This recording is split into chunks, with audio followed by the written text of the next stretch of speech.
The Tale of Genji. There lived an emperor that owned prosperous land and was loved by many concubines.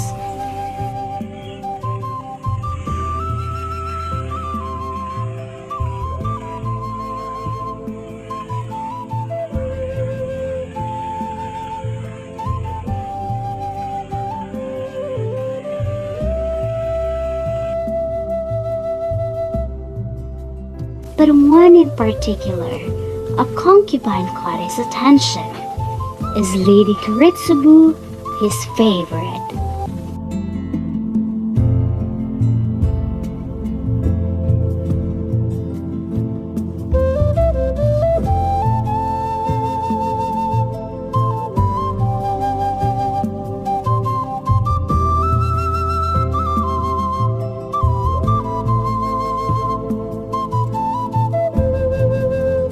They bore a child and named him Hikaru Genji.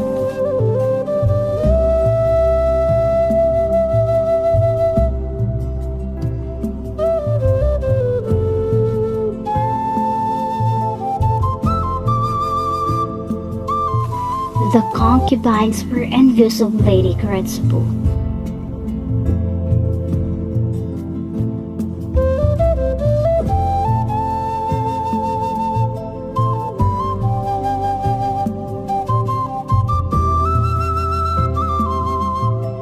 With her continuous jealousy and hostility, it caused her health to fail and later to death.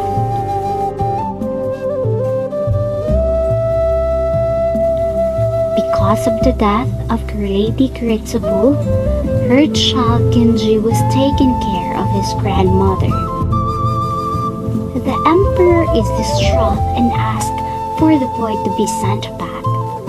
Eventually, he returns to the palace and the grandmother dies shortly afterwards.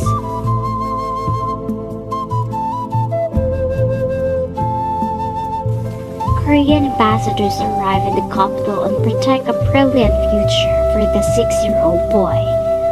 Although of royal blood, Genji has no maternal relatives to support him as a prince instead. The emperor's eldest son by Lady Kokiden is made crown prince. The emperor finds a new concubine, Fujitsubo, who resembles Kiritsubo.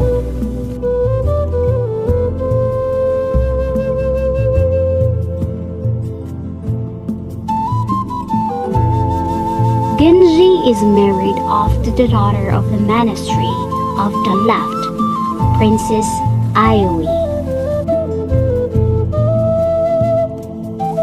But Genji and Fujitsubo had a secret affair.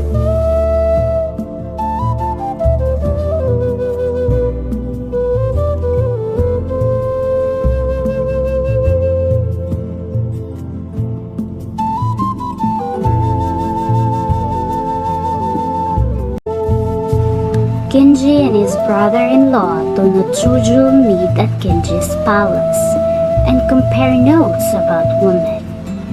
They are joined by a guards officer and other friends. Genji can fall asleep as his companions discuss several types of women, all of whom he will meet later in the tale. After Genji wakes, Chuju tells the story of a lover, who is later revealed to be Yukao, who bore his daughter but was discarded because of her meek and forgiving nature. Genji is visiting his wife, Aoi, but he finds her distant and cold. Genji got rejected from a girl of the locust shell.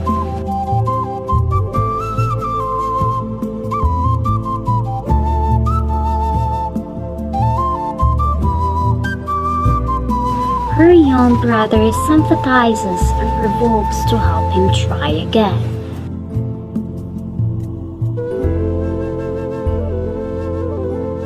Wearing plain clothes, Genji sneaks into her room and spies her playing Go with a lively companion, Nukiba no Ogi.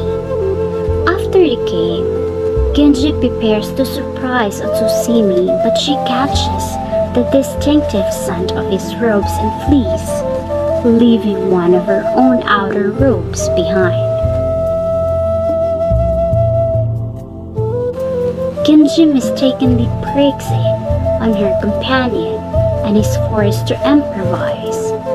He then returns home sulking and pants a poem comparing Otsusimi's robe to a cast of Kikada's shell.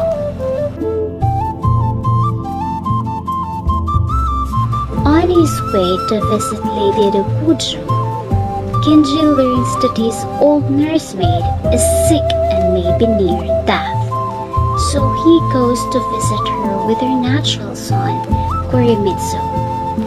At a nearby house, they are admiring the beautiful flowers called yugo. When a little girl comes out with a scented white fan for Genji to take a flower on. They then go in to visit the nun, and she shows an even greater attachment to Genji than to her own son.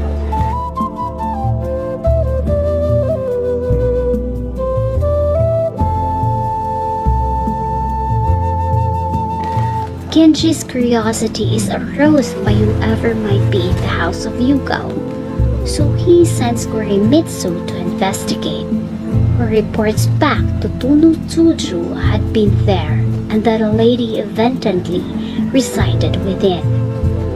Genji cannot resist, so he disguises himself and arranges a secret meeting through her maid Okun. Genji dreams of a jealous lady resembling Lady Rokujo, and when he wakes, he sees an apparition by Yuko's pillow. He tries to wake her, but she is no longer breathing. Genji panics, wakes Okun and Korimitsu, but it is too late. She is dead. Genji is sick and decides to seek help from a holy man living in a cave in the northern hills. He goes there and receives treatment from the recluse. While recovering, his attendants tell him the story of a governor of Akashi who became a lay priest and retired there with his daughter, for whom he had great expectations. During his convalescence in the hills, Genji wanders to a nearby house and catches a glimpse of a beautiful 10-year-old girl who reminds him of Fujitsubo. The priest Devilius invites Genji to visit and discovered Murasaki is the niece of Fujitsubo. Genji, already smitten with Fujitsubo, seeks to adopt the child but is not taken seriously. When fully recovered from his illness, Genji asks again about adopting Murasaki, but is again refused. Tsuju and some friends from court arrive to escort him back. Back at the court, Genji's father-in-law arrives and takes him to meet Ayumi, who turns out to be cold and unreceptive. Genji sleeps and dreams of the little girl. The next day, he renews his request to adopt Murasaki, this time by letter, but without success. Fujitsubo leaves court due to an illness, and through her maid Omyubu, Genji arranges a secret visit and stays the night. Fujitsubo becomes pregnant, but the emperor is unaware of Genji's role in this. Meanwhile, the little girl is made available for adoption because her grandmother, the nun, has died. However, Murasaki's father, Prince Yubo, decides to take charge of her, and Genji is forced to kidnap her before he does so. Back at his Niju palace, Genji begins her education.